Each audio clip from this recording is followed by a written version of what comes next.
खुशामदीद नाजरीन, आप देख रहे हैं प्रोग्राम कैपिटल व्यू। मैं हूं शहजाद रजा। आज पाकिस्तान भर में यौम फ़लस्तीन मनाया गया, सरकारी तौर पर मनाया गया, लेकिन इसकी ख़ास बात यह थी कि पाकिस्तान के मुख्तलिफ शहरों में बशमूल इस्लामाबाद मुख्तलिफ शोबाए ज़िंदगी से ताल्लुक़ रखने वाले अफराद, जिसमें सिविल सोसाइटी की जो मेंबर्स हैं उनकी बड़ी तादाद ने शिरकत की और कश्मीर फ़लस्तीनियों के साथ उन्होंने भरपूर यकजहती का इजहार किया। पिछले 8-10 दिन से जिस किस्म की वहशियाना कार्रवाइयाँ हम इसराइली फोर्सेस की जानिब से देख रहे हैं निहत्ते फ़लस्तीनियों पर, उस पर खुलकर गुस्से का इजहार किया, फ़लस्तीनियों के साथ यकजहती का भी इजहार किया और पाकिस्तान ने सरकारी तौर पर, पाकिस्तानी हुकूमत ने इस बात का इरादा किया कि चाहे कुछ भी हो वो फ़लस्तीन के साथ, फ़लस्तीनियों के हुकूक के साथ खड़े हैं। और वज़ीर आज़म इमरान खान ने आज एक सेरेमनी से खिताब करते हुए कहा कि वो दिन दूर नहीं है कि जब फ़लस्तीन को उनके हुकूक अक़वाम मुत्तहिदा की करारदानों के मुताबिक मिलेंगे। और यही बात जो है वो वज़ीर ख़ारजा शाह महमूद कुरैशी ने यूनाइटेड नेशंस की जनरल असेंबली से खिताब करते हुए भी कही।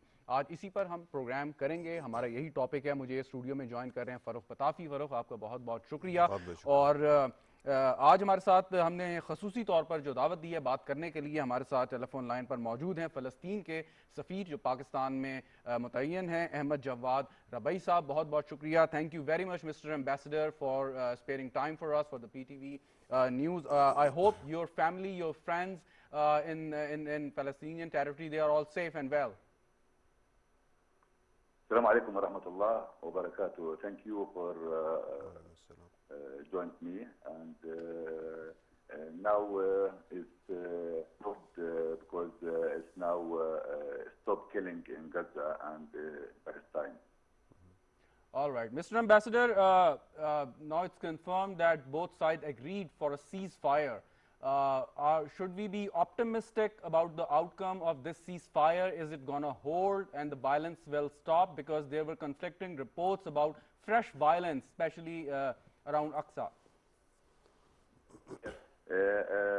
Ceasefire today is beginning in the morning, but the war is not ended. The war our struggle to freedom continues. Inshallah, working with other brothers, especially in Pakistani government and with our brothers, Pakistan people, to continue our struggle to defend Al-Aqsa Mosque, Ula Qibla, and Palestine. Now the situation is quiet. Many things happening today in Masjid Al-Aqsa, but now going to ceasefire. Right. Excellency Farooq Patafi here. Let me ask you about the trigger that actually initiated all this violence. I'm talking about the possibility of a verdict in Sheikh Jarrah regarding evictions of Arab families. We know that it has been delayed for 30 days, but the verdict is going to come. So are you optimistic that despite all that, the ceasefire is going to hold, sir? Excellency. Sorry, I didn't hear good, please. Okay, I was talking about Sheikh Jarrah, evictions and the possibility that the verdict is going to come within next 20 days. So do you think in view of that, this ceasefire will hold? No, in Sheikh Jarrah, it's, it's brother, they're going to transfer our families there. Okay. And they want to put on that place, it's very important place in Al-Quds, Jewish settlement on it. Yeah. Till now, they're going to transfer our families there. Okay.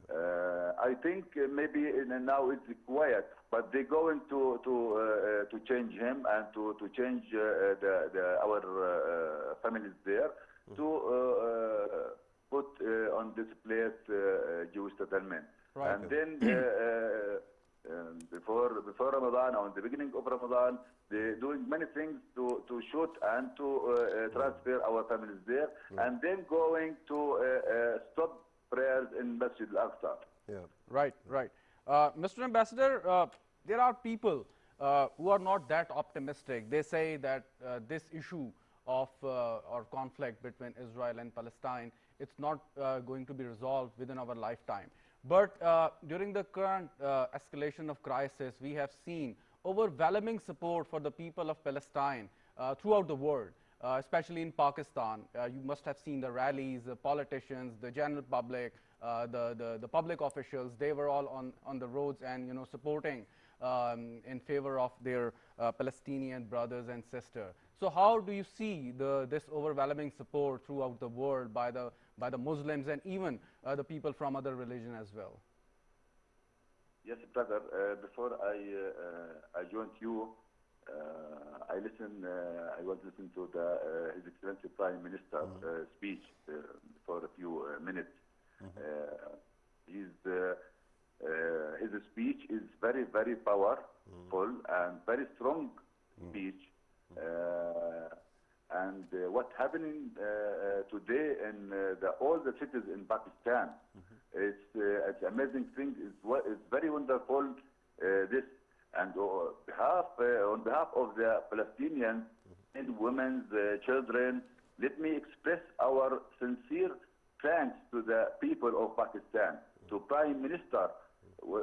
He said this is the day to solidarity, is Palestinian Day solidarity. It meaning many things to Palestinian people. Right. Please give me time to thank Pakistan, to thank His Excellency Prime Minister, Mr. President, and Foreign Minister yesterday and before yesterday. They worked very, very hard and very deep, strong speech in UN and in OIC, and do many things more than any country on the world. It means for Palestinian people, it's more stronger. We are feeling we are more stronger to defend ourselves and to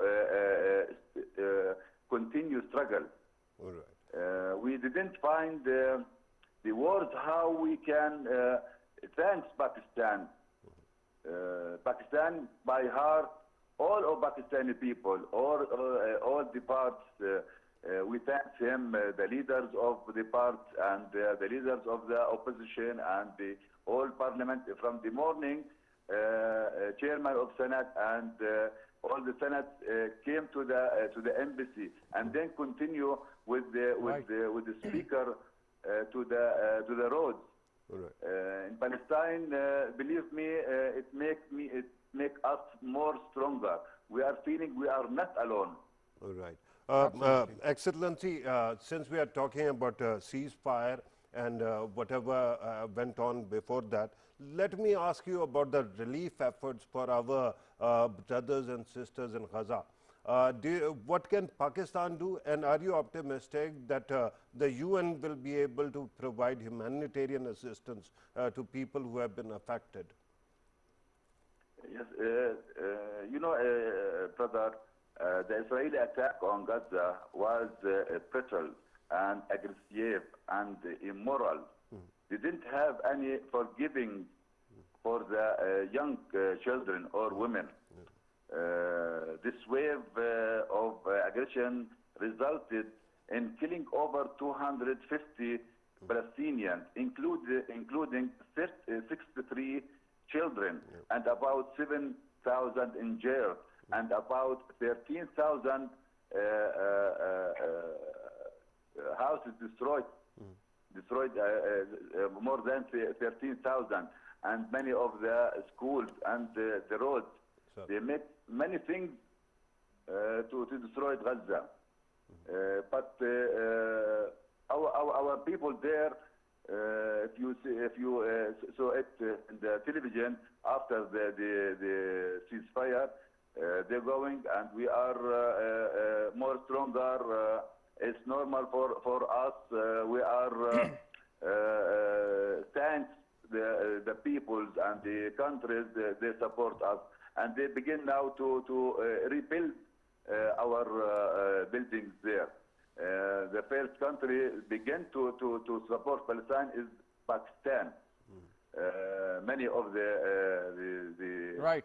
Businessmen and the people, they want to send the money there, to send the medicine equipment and many things. And now going to find the mechanism between Pakistan and Palestine through Jordan or through Turkey or through Masr to send medicine equipment. Many things happening here. They sent to Palestine. What happened in the roads and what happened by support, especially for the equipment, for the medicine equipment and many things. Like, finally, Mr. Ambassador, one last question from my side. We have seen that a few Muslim countries, they recently developed diplomatic relations with Israel. What exactly is the comment and reaction of the Palestinian Authority after this barbaric strikes from Israeli forces, number one, and how exactly the two sides can get engaged in a meaningful dialogue to sort out this issue? Yes, many countries there is a relation with Israel. It's up to him, but we are brothers and must to stand together. I think this relation is not support killing, and it's not support to defend Al-Aqsa or Qibla. I am feeling, and believe me, my brothers and sisters and all the people in Palestine, they thought the leaders of Ummah Islami is Pakistan. Many things happening here. Believe me, we are very, very proud about it. It's not happening in all the countries. Right. When you listen to the leaders, to the people in Pakistan, it's not happening in all the world. Yeah. And believe, because of them, or because of this speech and support by heart, it means Al-Aqsa not alone. Ula Qibla is not alone. Inshallah, we'll pray with you, with other brothers and sisters in Masjid Al-Aqsa, inshallah. Right. Thank you very much. Any question you have? Thank you very much, Mr. Ambassador, for joining us. नाज़रीन, फ़लस्तीन के सफ़ीर अहमद जवाद रबी हमसे गुफ्तगू कर रहे थे, अंग्रेज़ी में गुफ्तगू कर रहे थे। फ़ारूक पताफ़ी साहब, उन्होंने एक बात जो की कि बड़े ऑप्टिमिस्टिक थे जी कि सीज़ फायर होल्ड करेगी, लेकिन हमने देखा इजराइल ने कभी भी जब भी उसके इंटरेस्ट में हुआ उसने वायलेशन की, तो वो कितना कॉन्फिडेंट क्यों थे एम्बेसडर? नहीं, मेरा इतना ये ख्याल है कि इज़ राइट। उसकी वजह ये है कि आज के दिन फिर आपने सही फरमाया कि वाक़यात शुरू हो गए और ख़ास तौर पे मस्जिद अक्सा के इर्द गिर्द जो है फिर शरारत करने की IDF ने कोशिश की, लेकिन उसके बावजूद इस दफ़ा जो ट्रिगर बना था ना, वो दो चीज़ें बनी थी। और मेरे ख्याल में साथ साथ हम खुलासा भी ये करते जाएंगे। जो एम्बेसडर साहब ने कहा कि जो लोग हमारे अंग्रेज़ी नहीं समझ सकते, एक तो उन्होंने कहा कि ये होल्ड करेगा जैसे आपने फरमाया, दूसरा उन्होंने कहा कि बहुत नुकसान हुआ, लेकिन गज़ा के अंदर क्योंकि गज़ा के लोग जो है वो बहुत ज़्यादा रेजिलियंट हैं, वो रीबिल्ड कर रहे हैं और अपनी ज़िंदगियों को दोबारा मामूल पे ला रहे हैं। तीसरा उन्होंने शुक्रिया अदा किया उन तमाम मुल्कों का जिन्होंने सपोर्ट किया गज़ा को और फ़लस्तीन को, और उसके साथ साथ उन्होंने एक और बहुत इम्पॉर्टेंट बात की, उन्होंने पाकिस्तान के बारे में कहा कि पाकिस्तान के वज़ीर आज़म, पाकिस्तान के सदर, पाकिस्तान के फॉरेन मिनिस्टर और पाकिस्तान के दीगर अकाबरीन और अवाम ने ये साबित कर दिया कि पाकिस्तान जो है वो उम्मत इस्लामी का जो है लीडर है, क्योंकि वो फ़लस्तीन के ऊपर बात की। अब जो आप कह रहे थे ना कि इस वक्त जितना भी ज़्यादा कन्फ्रंटेशन है वो रमज़ान में नहीं हो रही, ठीक है। जब रमज़ान 27वें रमज़ान को होता है तो वो ट्रिगर और है। और दूसरा वो जो शेख जर्राह के अंदर से एविक्शंस की बात थी कि अरबों को निकाला जाएगा, वो भी मामला क्योंकि थोड़ा सा टल गया 1 महीने के लिए कम अज़ कम, तो इसलिए लगता ये है कि जितना प्रेशर आया है नेतन्याहू पे, correct me if I am wrong, वो सुप्रीम कोर्ट में वो केस है उनका। हाँ, उनका केस मौजूद है, लेकिन वो पता है कब से है, वो सन 2009 से है। Exactly. और अभी होना उसकी एक हिस्ट्री मौजूद है। उसकी हिस्ट्री क्या है, कोई आप बात करना चाह रहे हैं? जी, मैं एक सवाल पूछना चाह रहा हूँ कि हिस्ट्री में भी हम जाते हैं, लेकिन मैं चाहूँगा कि थोड़ा सा ये जो इजरायली प्रोपेगेंडा है, आप लाख कहें कि जी इंटरनेशनल मीडिया आज़ाद है, लेकिन कहीं ना कहीं इन्फ्लुएंस ज़रूर होता है, ये बात एक समझने वाली है। इजरायली प्रोपेगेंडा करते हैं, हमास के पास जो भी कुछ हो वो रॉकेट मार रहे हैं या इस फ़लस्तीनी जो है वो पत्थरों से टैंकों का मुकाबला कर रहे हैं। वो कहते हैं कि जी हम इसलिए उन्हें रेजिडेंशियल टावर्स को अटैक करते हैं क्योंकि हमारा इरादा नहीं है, हम तो हमास को टारगेट करते हैं, लेकिन वो औरतों और बच्चों को ह्यूमन शील्ड के तौर पे इस्तेमाल करते हैं। मैं कहता हूँ इस प्रोपेगेंडे को थोड़ा सा ज़रा एड्रेस होना चाहिए। जी बिल्कुल सही है। मेरे ख्याल में इनका जो प्रोपेगेंडा की भी अगेन आप कहेंगे तारीख की बजाय आज की बात करो, मैं तारीख भी थोड़ा सा शामिल ठीक कर लूँ। ठीक 1982 के अंदर लबनान के अंदर इन्होंने इन्वेड किया था। साबरा और शटीला का मामला आपको पता है। तो उस वक्त जो है सारी दुनिया चिल्ला उठी थी कि ये क्या कर रहा है भाई, इजराइल तो कहता है कि अपने राइट टू डिफेंस होना चाहिए उसका, तो ये एक तीसरे मुल्क पे हमला करके वहां पे कब्जा करके क्यों बैठ गया और लोगों को क्यों मार रहा है। तो उस वक्त इजराइल की हुकूमत ने क्राइसिस में आके एक मिनिस्ट्री बनाई थी, उसका नाम है हसबरा। हसबरा का मतलब है कन्विंस करना या प्रोपेगेंडा। अच्छा, ये इन्फ्लुएंस करने वाला मामला जो है ना वो इसलिए है कि हम मुसलमान ममालिक ज़्यादा नंबर में हैं, ज़्यादा पॉपुलेशन है, लेकिन हम मेहनत नहीं करते। एक तो ये है कि हमने मगरिब को समझने की कोशिश नहीं की, दूसरा फिर उनकी लैंग्वेज को समझने की कोशिश नहीं की। अभी आपने कहा ना जो बात, तो हसबरा का ही एक लाइन है जो बंदे को हिला देती है, और ये प्रोपेगेंडा की लाइन है। और वो लाइन क्या है कि हम फ़लस्तीनियों को इस बात पे तो माफ़ कर सकते हैं कि वो हमारे बच्चों को मारते हैं, हम इस बात पे माफ़ नहीं कर सकते कि वो अपने बच्चों को हमारे पास मरने के लिए भेजते हैं। अब इससे ज़्यादा बड़ा प्रोपेगेंडा क्या होगा? एग्जैक्टली ठीक है, एग्जैक्टली इन तमाम चीज़ों को जब आप स्पिन को समझते हैं ना, तो फिर आप डिकंस्ट्रक्ट कर सकते हैं, फिर आप उसको फाइट कर सकते हैं। ठीक, मैं एक मिनट आपको रोकना चाहूंगा। जनरल खालिद नईम लोधी साहब हमारे साथ मौजूद हैं वीडियो लिंक पे। बहुत शुक्रिया जनरल साहब। डिस्कस कर रहे हैं कि आज यौम फ़लस्तीन मनाया, और आपने भी देखा होगा या शायद आपने भी पार्टिसिपेट किया हो, जो पूरे मुल्क में जैसे रैलीज थी, सरकारी तौर पर भी इस पे जितना उन्होंने हुकूमत ने, वज़ीर आज़म इमरान खान ने और हमारे फॉरेन मिनिस्टर जो कि इस वक्त अमेरिका में मौजूद हैं। सवाल ये था, अभी थोड़ी देर पहले हम फ़लस्तीन के जो पाकिस्तान में एम्बेसडर हैं उनसे गुफ्तगू कर रहे थे,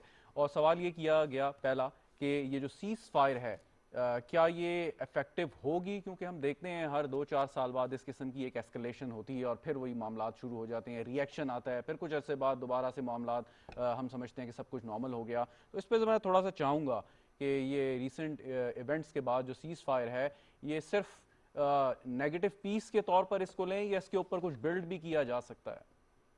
जी बहुत शुक्रिया। पहले तो जैसे आपने कहा, मेरा ख्याल है कि पाकिस्तानी हुकूमत और पाकिस्तानी अवाम ने जिस तरीके से फ़लस्तीनियों का साथ दिया है, मेरा ख्याल है कि ये हमेशा से करते रहे, लेकिन ये फिर आज का दिन यादगार है। और जो कुछ हमारे फॉरेन मिनिस्टर ने वहाँ पर कहा और किया वो भी आपके सामने है। देखिए बात ये है कि 11 दिन का बेशुमार जुल्म और सितम के बाद, इतनी शहादतों के बाद, जिसमें 70 के करीब बच्चे शामिल हों, तो उन्होंने अपना मिलिट्री हदफ जो था और जो पॉलिटिकल हदफ था वो तो पा लिया। अब तो मजीद उनको कुछ करने की जरूरत भी नहीं थी। तो मैं नहीं समझता कि ये सीज फायर कोई मुस्तकिल इस मसले का हल होगा। ये जरूर है कि सीज फायर था जरूरी, क्योंकि रोजाना के हिसाब से हमारे भाई और बहन जो वहां पर शहीद हो रहे थे, तो इस लिहाज से इसका रुकना तो बहुत जरूरी था। लेकिन उन्होंने तब रोका है जब उनका हदफ पूरा हो गया। अभी आप ये पूछ सकते हैं उनका हदफ था क्या। जी जी देखें, वो 2-3 चीजें साबित करना चाह रहे थे। नंबर एक, कि पूरी दुनिया हमें कुछ भी कहे, हम अपना काम करेंगे, हम बाज आने वाले नहीं है। ये उन्होंने साबित कर दिया, क्योंकि दुनिया ने तो दूसरे दिन से ही कहना शुरू कर दिया था। सिर्फ मुसलमान ही नहीं, बल्कि तमाम दुनिया की सिविल सोसाइटी में हर जगह, बल्कि कुछ यहूदी भी बाहर निकल आए थे सुहनियत के खिलाफ। आपने देखा रूस का रवैया, आपने देखा चीन का रवैया, आपने देखा। तो एक तो ये बात हो गई, उन्होंने साबित कर दी। दूसरी बात उन्होंने ये साबित कर दी कि जो सुपर पावर है अमेरिका, वो उनके पुष्ट पर बिल्कुल खड़ा हुआ है मुकम्मल तौर पे, वो आपने देख लिया।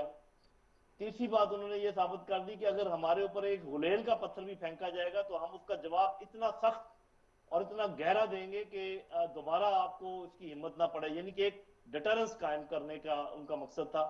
तो मैं ये समझता हूं कि उन्होंने पॉलिटिकल एम भी हासिल कर लिया, उन्होंने मिलिट्री एम भी हासिल कर लिया।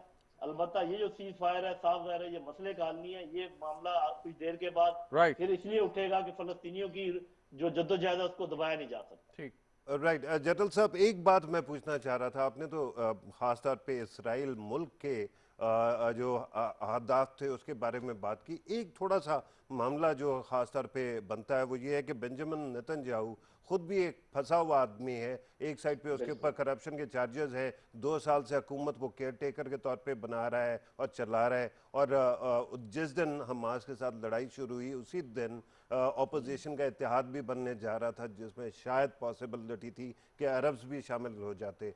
तो आपको ये नहीं लगता कि वो जो अहदाफ थे वो उस तरह से हासिल नहीं किए जा सके? उसकी वजह ये है कि 2 जून को जाके वो चांस दूसरी हुकूमत बनने का ख़त्म होता है और उससे पहले इसको फोर्स कर दिया गया कि रोको। हाँ जी, मैं समझ, बल्कि ये एक एडिशनल हदफ मैं कहूंगा कि इंटरनल जो उसको नेतन्याहू को जो प्रॉब्लम था जी उसको उसने सॉल्व करने की कोशिश की। अब देखते हैं कि वो उसको हासिल होता है या नहीं, ये तो भी पता चल जाएगा। जी ये पॉइंट आपका एडिशनल है, ये मैं मानता हूँ कि ये भी उसके कागजों पर था कि किसी तरीके से मैं बच जाऊं, उसके बदनवानी के भी मामला और सारे जी कुछ है।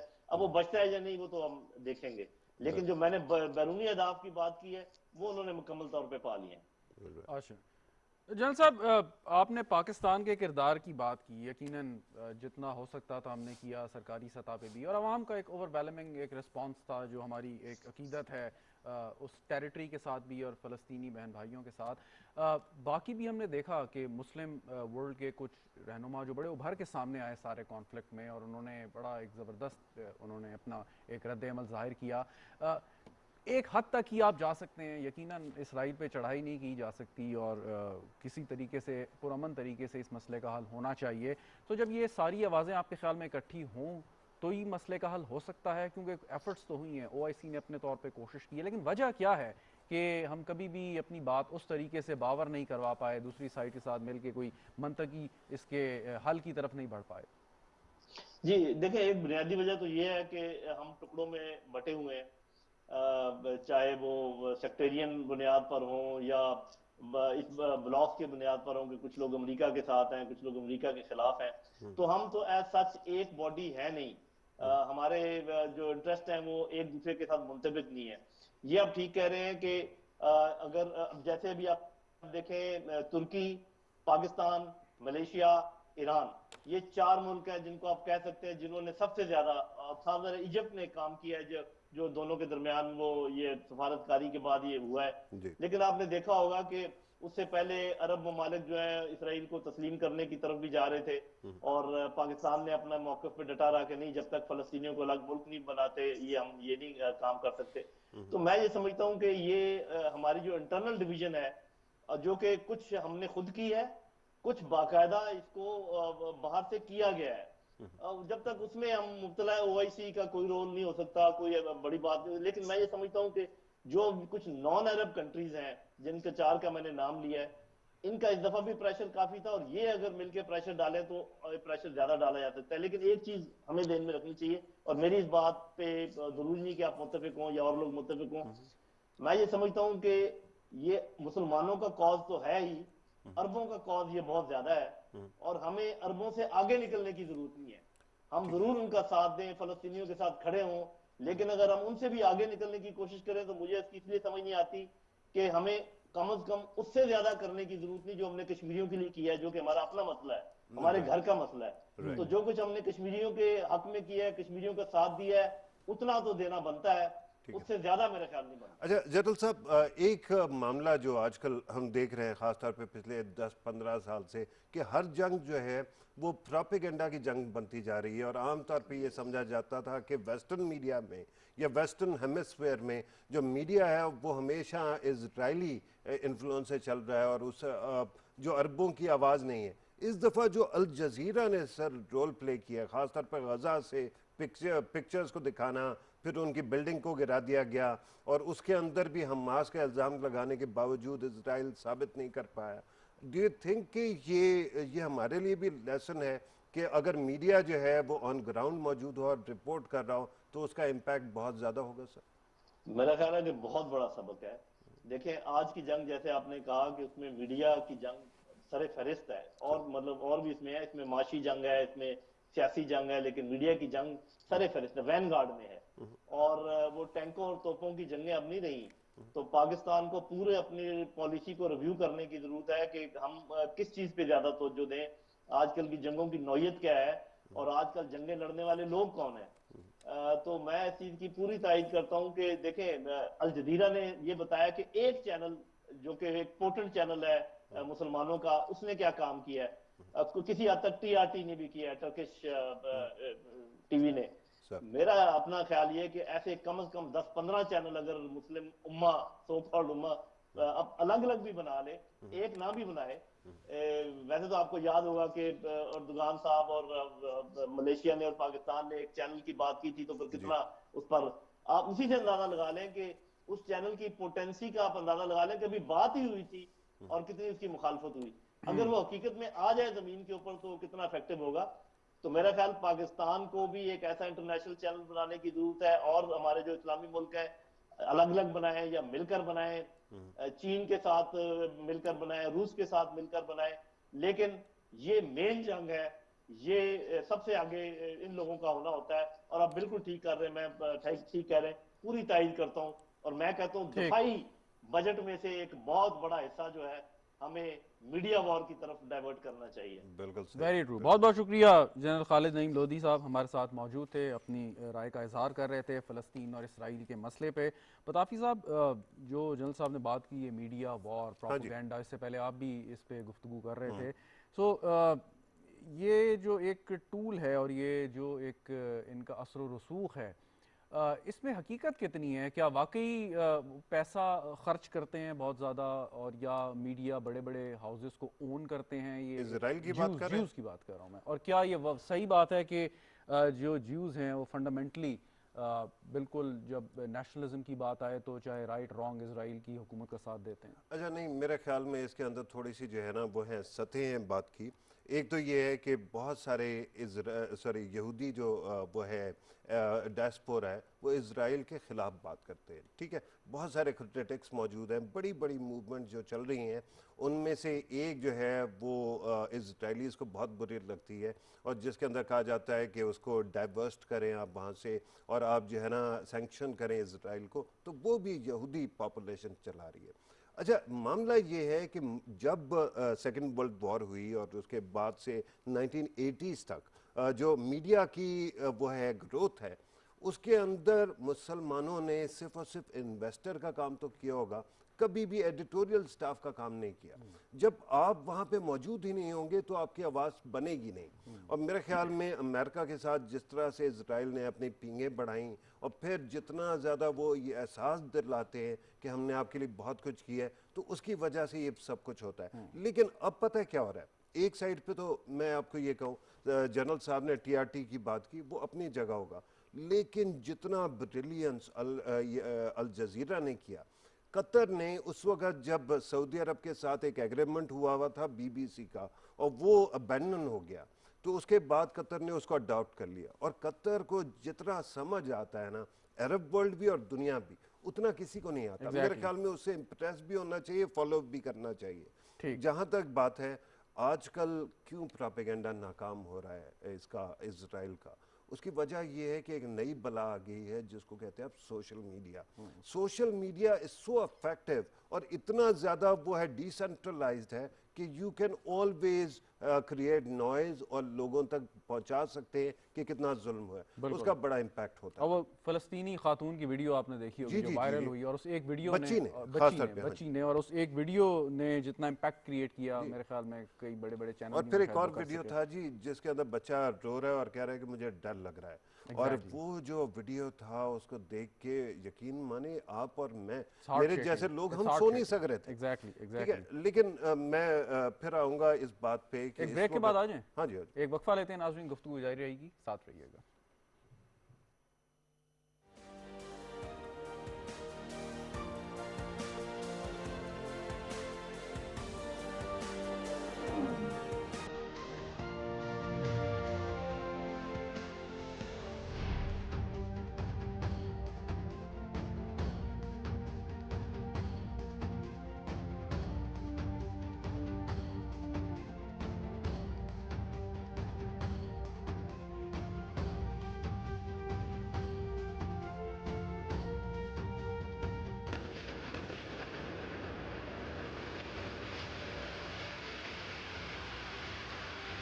हक खुद इरादियत के लिए 70 बरस से इसराइली बर्बरियत का शिकार मजलूम निहत्ते फलस्तीन एक मर्तबा फिर बरहना जारहियत के निशाने पर।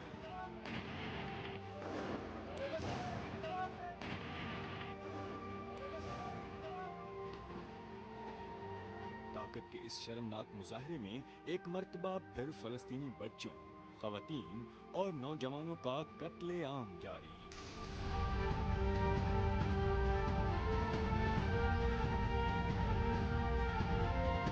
आखिर जुल्म की ये रात कब कटेगी?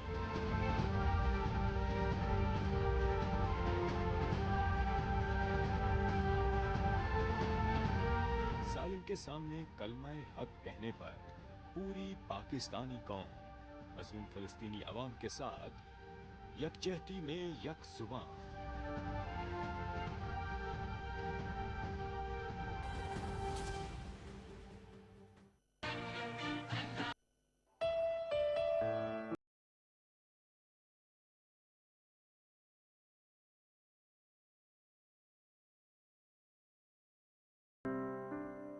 निगाहे इश्क़ो मस्ती में वही अव्वल, वही आखिर, वही कुरान, वही फुरकान, वही यासीन, वही त्वाहा।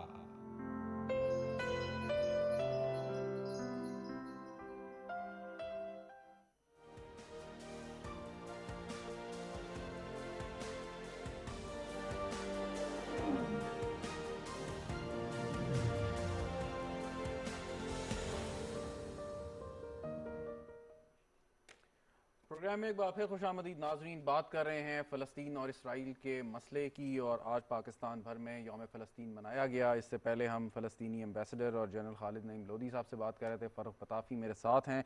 अभी हमें ज्वाइन कर रहे हैं आसिफ महमूद साहब, तज्ज़ियाकार हैं। आसिफ महमूद साहब जो हैं वो इंटरनेशनल लॉ पर बात करते हैं, और फ़लस्तीन और इसराइल का ये जो मसला है इसकी लीगल डायमेंशंस क्या हैं, इस पर हम कुछ चाहेंगे इनसे बात करना। बहुत शुक्रिया आसिफ महमूद साहब।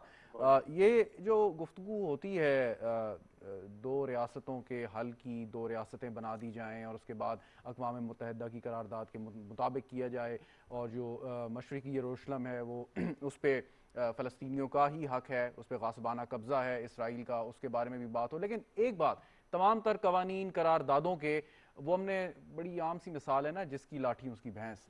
तो इसराइल के पास ताकत है, रिसोर्सेज हैं। अब आपने देखा कि उसने मतलब मीडिया हाउस की जो बिल्डिंग जिसमें मीडिया हाउसेस थे उनको भी उड़ाने से उसने गुरेज नहीं किया। उसने कहा जो करना है आप करें हमारे साथ, हमने तो मतलब जो हमारे हक में बेहतर हम समझेंगे वही करेंगे। तो फिर ये कानून, बैनुल अक़वामी कानून, करारदादें, ये सब कहाँ रह जाएंगी फिर? ये मतलब कोई ऐसी बहस, लासिल बहस है ये? शहजाद साहब, आपने बहुत अहम सवाल किया, बहुत शुक्रिया आपका। प्रैक्टिकली तो आपकी बात ठीक है, लेकिन इंटरनेशनल लॉ का, या यूनाइटेड नेशंस का, या OIC का, या इवन और नीचे आ जाए तो पाकिस्तानी पार्लियामेंट का, देखिए अगर उससे आपको आइडियल सोल्यूशन नहीं भी मिल रहा और आपको कवानीन इंप्लीमेंट होते नजर भी नहीं भी आ रहे, तो फोरम्स का इटसेल्फ एग्जिस्ट करते रहना भी गनीमत होती है। अभी फलस्तीन की, अगर इसराइल की हम बात कर रहे हैं तो ठीक है, रेजोल्यूशन उस तरह इंप्लीमेंट नहीं हुई, लेकिन फलस्तीनियों की जदोजहद को, फलस्तीनियन के राइट को अगर दुनिया में बात हो रही है तो उसकी बेस तो बहरहाल वो इंटरनेशनल लॉ ही है ना, आपको एक बेस फराहम करता है। तो अगर तसव्वुर कीजिए कि अगर ये भी आपके पास ना होता, फलस्तीनियों के पास अगर ये उसका जो लेजिटिमेट राइट है, अगर इंटरनेशनल लॉ उसको भी रिकग्नाइज ना करता, तो फिर मामला क्या होता? यूं समझिए कि आप एक इन प्रिंसिपल जो चीज है वो स्टैब्लिश हो चुकी है, अब बात है उसकी इंप्लीमेंटेशन की। उसकी इंप्लीमेंटेशन में भी आप जब गए, जनरल असेंबली में गए, सलामती काउंसिल में गए, स्वीपिंग मेजॉरिटी मिली है फलस्तीन के इशू को, सिवाय उस सलामती काउंसिल में जहां वीटो हो गया। तो ये इन प्रिंसिपल तो एक स्टांस है। नहीं, मेरा सवाल करने का, आसिफ साहब, ये पताफी साहब भी यकीनन आपसे बात करना चाहेंगे, लेकिन मेरा जो मकसद वो ये था कि इंटरनेशनल लॉ फाइन, आपने सही कहा, एक बुनियाद है, वो खड़ी है, जब भी होगा उसकी बुनियाद पर फैसला करेंगे या बातचीत होगी। लेकिन अक़वाम मुत्तहिदा ने यरूशलम पे, मशरिकी यरूशलम पे ख़ास तौर पे इसराइल के कब्ज़े को गासबाना करार दिया, इसके खिलाफ करारदादें आई। लेकिन हमने देखा कुछ अहम ममालिक ने यह फैसला किया कि अपने एम्बेसीज जो हैं वो उधर मुंतकिल कर दी जाएं, यानी कि एक लेजिटिमेसी फराम कर दी जाए इसराइल के उस गैर कानूनी कब्जे की, और उस पर मतलब बड़े उससे दीदा दिलेरी से उन्होंने ये फैसला किया, उसको अनाउंस भी किया। लेकिन बावजूद इसके कि इस पर अक़वाम मुत्तहिदा की करारदादें भी हैं और बकौल आपके जैसे ये बैनुल अक़वामी कवानीन की खिलाफ वर्जी भी है। देखिए, इसराइल का ये मामला 80s में भी आया तो उसके ऊपर सलामती कौंसिल की 4 रेजोल्यूशंस आई, जनरल असेंबली की आई, और उस वक्त लोग रुक भी गए। फिर अभी ये बात आपकी ठीक है कि ताकत ही इसमें फैसला करती है, और उसमें वीटो पावर असल में प्रॉब्लम तो वहां पे पैदा होता है। और यूनाइटेड नेशंस को भी ये देखना है कि अमेरिका ने अमलन यूनाइटेड नेशंस को सुपरसीड कर दिया फॉर ऑल प्रैक्टिकल पर्पसेस। ये जाहिर है एक परेशान कुन बात है। लेकिन मैं अर्ज करूं कि जिस रेजोल्यूशन ने इजराइल को कायम किया था, यानी जिस रेजोल्यूशन के एक हिस्से की बुनियाद पर इसराइल बतौर रियासत वजूद में आया, उसी रेजोल्यूशन के दूसरे हिस्से को इसराइल ने पामाल किया हुआ। जैसे आपने ईस्टर्न यरूशलेम की बात की, उसके ऊपर उसका नाजायज कब्जा है। 1947 की बात कर रहे हैं? जी मैं 1947 की बिल्कुल जो करारदाद जनरल असेंबली में आई थी ना 181, जिसमें फलस्तीन को तकसीम करने की बात की गई थी कि यहाँ पे इजरायली रियासत एक बनेगी, उसी में कहा गया कि यरूशलेम इसराइल का हिस्सा नहीं होगा, एक आजाद शहर होगा। ठीक है। और फिर ये भी देखें, ये बात भी तय हो गई कि जो आपके पास मकबूजा जात है उनमें आप अपनी आबादी को उधर ट्रांसफर नहीं कर सकते। ये भी वो कर रहे हैं, ये वार क्राइम है। ठीक ठीक, बिल्कुल सही है आसिफ साहब। दो मामलात, एक तो आपने कहा खासतौर पे 1947 191 की बात की, मैं 242 की बात करना चाहता हूँ सर, जो रेजोल्यूशन है खासतौर पे जो 1967 की वॉर के बाद हुआ, जिसके अंदर कि बैतुल मक़दस को खाली करें, आपका नाजायज कब्जा है। जी बिल्कुल, और एविक्शंस वगैरह के बारे में भी उसके अंदर जो है वो बात लगा दी गई थी। लेकिन आज के दिन हमने देखा दो काम हो रहे हैं। एक तो ये कि शेख जर्रा में से फैमिलीज़ को निकालने की कोशिश हो रही है, और दूसरी साइड पे फिर मैं ह्यूमैनिटेरियन लॉ की भी बात करूंगा। ये जो अल जल्ला बिल्डिंग के ऊपर अटैक हुआ, और ख़ासतौर पे गज़ा के अंदर, और उसके ऊपर क्लेम किया गया कि उसके अंदर हमास थी, लेकिन उसके अंदर मीडिया था। अब इन दोनों चीज़ों के अंदर क्या फ़लस्तीनियों के पास एक ह्यूमैनिटेरियन लॉ का और वॉर क्राइम्स के लॉ का कोई सहारा बनता है कि they can go anywhere and? साहब देखिए, ये बिल्कुल आपने दुरुस्त कहा, ये बिल्कुल वार क्राइम है। इसमें जिनेवा कन्वेंशन का जो एडिशनल प्रोटोकॉल 1 है, उसके आर्टिकल 52(3) में इस प्रिजम्पशन के ऊपर बात की गई है, दोनों के ऊपर। जो आबादियों को हिट किया गया उस पर पहले बात कर लेते हैं, फिर मीडिया पे आ जाते हैं। अगर आपको ये शक हो कि किसी घर में, किसी हॉस्पिटल से या किसी और ऐसी जगह से जो सिविलियन पर्पस के लिए यूज होती है, वहां से आपके ऊपर अटैक हुआ, मिसाल के तौर पे ये बाकायदा प्रोपोजिशन दी गई है जिनेवा कन्वेंशन में, तो क्या आप ये समझेंगे, अगर आपको शक है कि इस बिल्डिंग से अटैक हुआ, तो क्या आप उस बिल्डिंग को रिटेलिएट कर सकते हैं? ये इसको समझ के कि यहाँ से अटैक हुआ, तो उसका जवाब दिया गया कि नो, आप नहीं कर सकते। ठीक, शक की बुनियाद पे आप ये नहीं कर सकते कि गजा से एक रॉकेट आया और आपने शक में 15-20 बिल्डिंग्स उड़ा दी। जहां तक ये मीडिया की बात है या हॉस्पिटल्स की बात है, तो जिनेवा कन्वेंशन बढ़ा हुआ है। आर्टिकल 48 है, 52 है, 23 है, आर्टिकल 19 है। इन्होंने तो 12 हॉस्पिटल्स उड़ा दिए गजा के, सबसे बड़ा जो कोरोना की उनकी लैब थी वो उड़ा दी इन्होंने। बिल्कुल सही। ये सारा वार क्राइम है। जो नाजायज बस्तियों में ये घुसे और इन्होंने वहां पे अपनी वहां पे फलस्तीनियों को निकाला और अपनी सेटलमेंट्स कायम की, ये सिर्फ नाजायज नहीं है, इंटरनेशनल क्रिमिनल कोर्ट इसको वार क्राइम करार दे चुकी है, रोम स्टैट्यूट भी इसको वार क्राइम करार दे चुका है। अब रह गया ये मसला कि ये यूएन की रेजोल्यूशंस तो बहुत सारी आ गई। पिछले साल में मैं आपसे अर्ज करूं कि पिछले साल में जनरल असेंबली ने मुख्तलिफ ममालिक के खिलाफ 23 रेजोल्यूशंस पास की, 17 इजराइल के खिलाफ हैं। अब वो इम्प्लीमेंट क्यों नहीं हो रही? इम्प्लीमेंट शायद इसलिए नहीं हो रही कि वर्ल्ड यूनिपोलर हो चुकी है।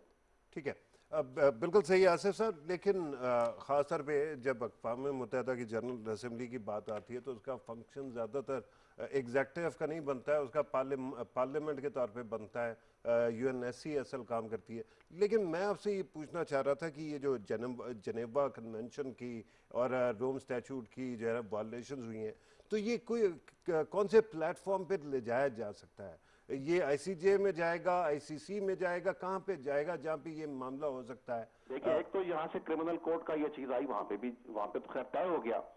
अब उसके बाद वार क्राइम्स के ऊपर और एक्ट ऑफ एग्रेशन के ऊपर वही आपकी बात के जनरल असेंबली के तो होते हैं अकवाले ज़र्री, असल मसला तो सलामती काउंसिल में होता है। फिर सलामती काउंसिल में भी चैप्टर्स देखने पड़ते हैं कि आप किस चैप्टर के तहत कर रहे हैं। कश्मीर की तो इन्फोर्सेबल भी नहीं है उस तरह। हाँ जी, असल बात तो यह है कि दुनिया यूनिपोलर है और अमेरिका जो चाहता है वो होता है। फॉर ऑल नहीं, वो बात ठीक है, लेकिन जो फताफी साहब के सवाल को मैं अगर आगे बढ़ाऊं, तो आईसीसी आईसीजे का जो उन्होंने कहा कि रेफर कौन करेगा इसे? एक इंडिविजुअल मैं आप तो नहीं कर सकते, क्या ये स्टेट करेगी? अथॉरिटी तो कर सकती है, पैलेस्टीनियन अथॉरिटी कर सकती है। पैलेस्टीनियन अथॉरिटी लास्ट टाइम लेकर गई थी। So what do you think, what is stopping them? मैं आपकी बात नहीं समझा। मतलब आपके ख्याल में रुकावट क्या है इसमें? सर देखिए, रुकावट ये है कि आईसीजे ने, इंटरनेशनल क्रिमिनल कोर्ट ने फैसला दे दिया कि वार क्राइम है। अब जब वार क्राइम हो रहा है, एक्ट ऑफ अग्रेशन हो रहा है, तो अक़वाम मुत्तहिदा कार्रवाई तब करेगी जब सलामती कौंसिल गो अहेड देगी। सलामती कौंसिल में जब मामला जाता है, अमेरिका उसको वीटो कर देता है। सलामती कौंसिल से जब तक गो अहेड नहीं मिलेगा, आप अक़वाम मुत्तहिदा उसके खिलाफ ताकत इस्तेमाल नहीं कर सकती। जनरल असेंबली में वीटो नहीं है, वहां से रेजोल्यूशन आ जाती हैं। इंटरनेशनल कोर्ट ऑफ जस्टिस हो, क्रिमिनल कोर्ट हो, इनके पास अपने फैसले को इंप्लीमेंट करने की अथॉरिटी तो नहीं है, ये फोर्सेस तो नहीं भेज सकते। फोर्सेस जब भी आएंगी, वो एक्ट ऑफ अग्रेशन के अगेंस्ट आए या यहाँ आए, वो सलामती कौंसिल का मैंडेट लेकर आएंगी। सलामती कौंसिल का मैंडेट इसलिए नहीं मिलता कि वहां बात वीटो हो जाती है। ओके, तो ये आईसीजे और आईसीसी के जो फैसले हैं सर, इनको जो है कोई तरीका नहीं है कि वो सैंक्शंस कम से कम लगा सके इजराइल के ऊपर? सर सैंक्शंस भी सलामती कौंसिल के अलावा नहीं लग सकती, अनफॉर्चुनेटली। राइट, तो अगर प्यूनिटिव कोई भी वो जो सजा देने का तरीका है, तो उसमें आईसीजे बिल्कुल काम नहीं करेगी। आईसीजे अपनी जगह पे सुना सकती है कोई भी वर्डिक्ट, जैसे उसने वार क्राइम सुनाया, वार क्राइम्स के ऊपर वो ट्रायल भी अपना कर सकती है। इंडिया के खिलाफ भी हुआ था, यूनाइटेड नेशंस ने इनके खिलाफ भी प्रपोजिशन दी थी कि इंडिया के खिलाफ भी कश्मीर के अंदर इसी तरह का एक किया जाए, लेकिन वो भी नहीं हुआ। तो अब शायद दुनिया यूनिपोलर से शायद मल्टीपोलर की तरफ जा रही है। चाइना मर्ज कर रहा है, रशिया अपनी खोई हुई ताकत को बहाल कर रहा है, तो आगे चल के हो सकता है कि हालात बेहतर हो जाए। अभी देखें ना, मीडिया पे जो कंट्रोल की बात शाह महमूद कुरैशी साहब ने की, उस मिथ को सोशल मीडिया ने तोड़ के रख दिया। लंदन में बहुत बड़ी आबादी निकली है फलस्तीनियों के हक में, 10 अरकान कांग्रेस निकले हैं फलस्तीनियों के हक में अमेरिका में। तो सोशल मीडिया कुछ टैबूज तो तोड़ रहा है। ये टैबूज जब टूटेंगे यूरोप की और अमेरिका की सिविल सोसाइटी में, तो हो सकता है कि एक प्रेशर अमेरिका पे आए और वो वीटो ना करे किसी वक्त में इनको। बिल्कुल ठीक, बिल्कुल ठीक। बहुत शुक्रिया आसिफ महमूद साहब, हमारे साथ आप मौजूद थे, आपके वक्त का आपने इज़हार ख्याल किया। एक सवाल मैं करना चाहता हूँ, अगरचे प्रोड्यूसर साहब कह रहे थे कि एक सवाल और, लेकिन मैं चाहता हूँ वो सवाल आपसे, और एक और तारीख की बात आप कर रहे थे, खासी दिलचस्पी रखते हैं आप। वर्ल्ड वॉर 2 दूसरी जंग अजीम में फैक्ट है कि ज्यूस पर नाजियों ने जुल्म सितम किए, बिल्कुल किया, गैस चैम्बर्स में भेजा, उनकी मेमोरीज थी, कुछ हॉलोकॉस्ट सर्वाइवर भी थे अभी बचे, जिनकी आप मतलब हो सकता है आप भी शायद आपने पढ़ा भी हो, देखा भी हो, मेरे जानने वाले भी होंगे यकीनन। क्वेश्चन इसके एक कौम है, उसने जुल्म सितम बर्दाश्त किए, और कोई बहुत मतलब दूर माजी बईद में नहीं किए, माजी करीब में किए, उसकी यादें भी बाकी, लोग भी बाकी। वो कौम एकदम से इतनी एग्रेसिव कैसे हो सकती है, और वही चीज़ कैसे लौटा सकती है किसी दूसरी निहत्ती कौम पे? देखिए, ये बड़ा जो है ना जर्नलाइज करने वाला विद ड्यू रिस्पेक्ट सवाल है। कौमें जो होती है ना, आपको पता होगा कि यहूदी जो आबादी है उसके अंदर मजराहीज है। मजराहीज जो है वो अरब पॉपुलेशन से आए हुए हैं। इसी तरह से अशकनाजीज हैं जो यूरोप से आए हुए हैं। They are different people put together in a political basket, right? जिसके आप इजराइल कहते हैं। लेकिन इसका मतलब ये नहीं है कि सारी दुनिया में ऐसे बहुत सारी और जगह नहीं है जहाँ पे वो मौजूद ना हो और जहाँ पे वो फलस्तीनियों के लिए आवाज ना उठा रहे। मिसाल के तौर पे एक अल्ट्रा ऑर्थोडॉक्स एक वो है जो कहते हैं कि उस वक्त तक जब तक सेकंड कमिंग या फर्स्ट कमिंग ऑफ मसाया ना हो, इजराइल बन ही नहीं सकता। पॉलिटिकल कंपल्शंस असाइड, लेकिन आप अगर इजरायली पॉलिटिशियंस के बयानात सुने, उनके इंटरव्यू सुने, तो इस मसले पे वो यक ज़मान होकर नजर आते हैं। चाहे जितनी मर्जी जो रियासत या नेतन्याहू ज्यादतियां कर ले फलस्तीनियों के साथ, वो कभी भी उसको खुलकर उस पर मजम्मत करते हुए नजर नहीं आते हैं। देखें, ये याद रखें कि इंतहा पसंद जो है ना, वो किसी भी मजहब के बहुत खौफनाक होते हैं। एक बात तो ये याद रखने की, जब विक्टिम बन रहे थे यहूदी, उस वक्त इसका मतलब ये नहीं है कि किसी और खित्ते में एक्सट्रीमिस्ट मौजूद नहीं थे। ठीक है, 1940 से पहले आपको पता होगा जब बरतानिया के तसल्लुत में था फलस्तीन, तो वहाँ पे टेररिस्ट किसको कहते थे? फलस्तीनियों को नहीं कहते थे। उस वक्त जो है ना इजरायली जो आज़ादी की मूवमेंट थी उसको कहा जाता था। लेकिन एक मैं एग्जांपल आपको देता हूँ, कहा जाता है कि दुनिया के अंदर सबसे अमन पसंद जो एक मजहब का कॉन्सेप्ट है वो बुद्धिज्म है। और आप देखें कि म्यांमार में उन्हीं बुद्धिस्टों ने मुसलमानों के साथ क्या किया। तो सियासत और एक्सट्रीमिज्म हर किसी को पागल बना सकता है। फाइनली वजीर आजम साहब ने आज एक जो बयान जारी किया, उसमें उन्होंने कहा कि आलमी राय आमा तब्दील हो रही है और अनकरीब ही जो फलस्तीनियों को एक आज़ाद रियासत मैसर आएगी। सो आलमी राय आमा की तब्दीली एक बड़ा एक स्लो, ग्रेजुअल और लंबा प्रोसेस है, और मेरे ख्याल में the Palestinians they have come a long way. और आप क्या कहेंगे कि वज़ीर आज़म साहब की? मेरे ख्याल में वज़ीर आज़म साहब से मैं बिल्कुल एग्री करूंगा। उसकी वजह है, आपको जो है ना 1995 में यित्ज़हाक रबीन जो इनके प्राइम मिनिस्टर थे उनको मरवा दिया और नेतन्याहू ने उसकी सपोर्ट की थी, उसके खिलाफ बात की थी।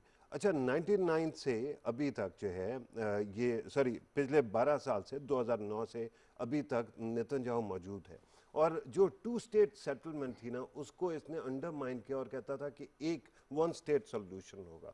अच्छा, उसको डोनाल्ड ट्रंप ने बड़ा सपोर्ट किया और उस वक्त लगता था कि फ़लस्तीनियों का कोई भी सपोर्ट करने वाला नहीं है। लेकिन अभी जो हुआ है ना, एक तो गज़ा और इजराइल के दरमियान लड़ाई हुई है और एक इजराइल के अपने अंदर जो एक्सट्रीमिस्ट यहूदी थे उन्होंने मुसलमानों पे हमला किया जो कि इजरायली मुसलमान थे, ठीक है ना, वहाँ की भी पॉपुलेशन है। तो उसकी वजह से ये हुआ है कि आज के दिन 1 स्टेट सोल्यूशन का कॉन्सेप्ट डेड हो गया और क्योंकि वो हो गया अब दोबारा से 2 स्टेट सोल्यूशन जो है वो उभरेगा और उसकी वजह से जो फ़लस्तीन है उसके लिए आवाज़ें बढ़ती जाएंगी। और फिर वज़ीर आज़म साहब ने सही कहा कि मीडिया जो है वो ज़्यादा इंक्लूसिव हो गया है, अब उसके अंदर एंकर जो है फ़लस्तीनी भी होते हैं, अब उसके अंदर एनालिस्ट जो है वो भी फ़लस्तीनी होते हैं और दूसरा सोशल मीडिया है। तो अवेयरनेस बढ़ रही है आहिस्ता आहिस्ता। दुनिया की जमहूरियतें फ़लस्तीन को इंशाअल्लाह ताला अपना मुल्क दिला के छोड़ेंगे। और एक बात जो आज मैंने फील की और आपने भी यकीनन वो ऑब्जर्व किया होगा कि माजी में हम अक्सर देखते थे कि कोई इस किस्म की रैलीज निकलती हैं तो हमें एक खास क्लास नज़र आती थी रोड्स पे। आज हमने लेकिन देखा कि मतलब अक्रॉस द जो शोबाई ज़िंदगी से ताल्लुक़ रखने वाले लोग हैं बहुत सारे, हमने देखा कि जो मॉडर्न फैमिलीज इवन के हमें रोड्स पे नजर आई और वो इज़हार यकजहती कर रहे हैं। It's a very pleasant change in fact. मेरा ये ख्याल है जी कि एक तो एक्सपोजर जो है ना दुनिया के अंदर बढ़ रहा है। पहले ये सिर्फ और सिर्फ समझा जाता था कि इस्लाम का एक कॉज है, ठीक है ना, और इसीलिए उम्मत मुसलमान वो करती थी। अब जो ग्लोबल लेफ्ट है जो सोशलिज्म के या डेमोक्रेटिक सोशलिज्म के वो हैं, मिसाल के तौर पे AOC हो गई, अच्छा बर्नी सैंडर्स हो गए। बर्नी सैंडर्स खुद एक यहूदी हैं वर्मोंट से जो सेनेटर हैं, सदर के लिए भी लड़ चुके हैं, लेकिन वो जितने ज़्यादा क्लियर है इजराइल के ऊपर और जितना ज़्यादा बुलंद आवाज़ के साथ फ़लस्तीनियों की सपोर्ट करते हैं वो एग्जाम्पल है। तो अब उनका भी इन्फ्लुएंस हो रहा है। हमारे यहाँ भी जो लेफ्ट लीनिंग क्लास है वो भी इसलिए निकलेगी। तो अपर क्लास के अंदर भी अवेयरनेस आ रही है और मेरे ख्याल में जो था ना एक ज़माने में कि ये फैशनेबल नहीं है कि ऐसे कॉजेज़ के लिए निकला जाए और सिर्फ मौलवी हजरात निकलेंगे, वो थोड़े जज्बाती होंगे, 2-4 पिक्चर्स देंगे और वो टायरों को जलाएंगे, काले काले धुआं निकलेगा, तस्वीरें खींची जाएंगी और पाकिस्तान को एक ख़ास तरह से प्रेजेंट किया जाएगा। अब वो ख़त्म हो रहा है। Pakistan is finding it's voice. ठीक, और अब ये जो सीज़ फायर करवाई है यकीनन इस पर बहुत एफर्ट्स हुई होंगी, बातचीतें हुई होंगी, बड़े इस पर टफ नेगोशिएशन भी हो सकता है हुई हों, हमें नहीं मालूम।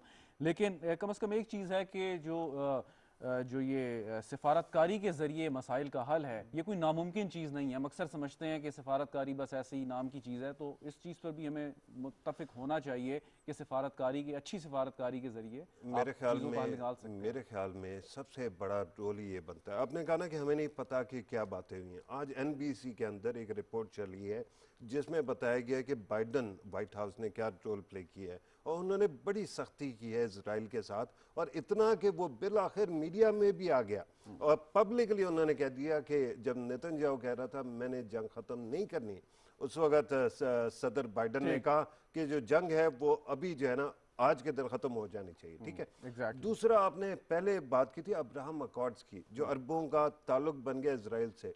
तो जो रोल इजिप्ट ने, जो कि एक बहुत ज़्यादा मजहबी वो सियासत के नाम पे नहीं जाना जाता, जो रोल उसने किया है ना प्ले, उसके ऊपर उसको भी खराज तहसीन। बहुत शुक्रिया बताफी साहब, हमारे साथ आप मौजूद थे। नाज़रीन, गुफ्तगू आपने सुनी सीज़ फायर फ़लस्तीन और इसराइल के दरमियान जो हुआ है, उम्मीद करते हैं कि ये कायम रहेगा और मसले का हल तो अपनी जगह पे, लेकिन ये जो खून रेजी हुई है निहत्ते फ़लस्तीनियों पे, ये कम अज़ कम आगे नहीं होगी। इजाज़त दीजिए, खुदा हाफ़िज़।